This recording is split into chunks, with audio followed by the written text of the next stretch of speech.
This is the second geometric cutting board that I made, and I have to say, doing these kind of designs, it's a bit tricky. This has some minor gaps in between the pieces, and you can't have that with a cutting board. Obviously, this isn't something I'm going to sell. I probably won't even use this in my home. I'll just set it up. I'll put it on the outside of my shed as like a decoration, just a geometric art piece. They're really fun to make. This is the first one I did. I followed the instructions from Jonathan Katz-Moses. This is going to go up on the side of my shed too. It's just an art piece.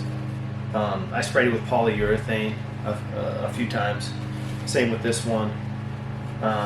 This one had some detailed instructions that I followed pretty much to a T.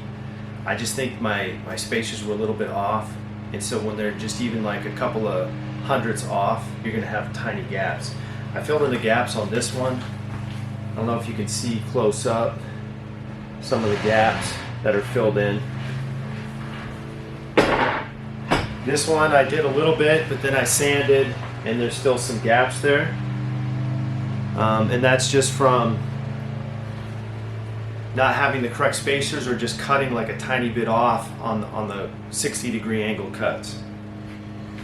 This one was harder to do because I didn't have detailed instructions. I basically watched a YouTube video of a gentleman do this exact piece, and this is what he had on his YouTube video. It's a printout showing the angles, but I had to basically use the law of right triangles to figure out the exact height of some of these pieces, like the small triangle and the large triangle. I had to figure out this height because it's not given in the instructions, and there's no information on the spacers, and so I had to figure out the width distance of the spacers, or just eyeball it the best I could, and then just by doing some test pieces, and then just assembling it as I go to see what cut is the closest to what it should be to fit everything.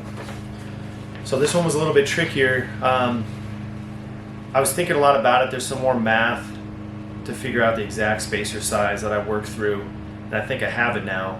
I'll probably try and make this again at some point. Actually, I'll probably try and make both pieces again and make them really nice. But overall, in conclusion, doing these kind of cutting boards, I think they look really cool, but I think in a way they're kind of better for art pieces. I don't think they're the most practical because you're using a lot of intricate pieces with angles, and unless you have like a really streamlined process and all the right jigs to make it efficient and make all the cuts super clean so there's no gaps whatsoever, it's an expensive cutting board to make. Like if I were to make this absolutely perfectly and finished it super nice and there's no gaps whatsoever, I think it would take half a week at the minimum to make it really nice. And there's a lot of wood involved, a lot of different pieces. And so I don't see how you can really sell this for a profit. No one's going to buy this for, I don't think anyone's going to really buy this for $400 or $500 if it's done really nice and really pretty.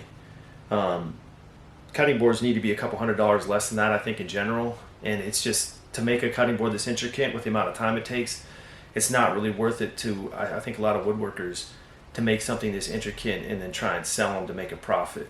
I mean, I think if you make this for a gift or for yourself, that's one thing, but to make these on the regular and sell them, I just think it'd be difficult. Unless, like I said, you have a really streamlined process and you have a bunch of jigs and you can mass produce these and make them, really close to tolerance so you don't have any gaps. That would be one way. But just as a little side project for me, it was fun. I learned a lot, and again, this is going to go up on the side of my shed, and just to spice it up and make it look pretty. Also, I'll post the video below of what I was trying to follow, and it's going to have this image in it and this link. And if anyone has any other questions or wants some more information, just comment below, and I'll see if I can answer it, or I'll direct you to the other video. Thanks.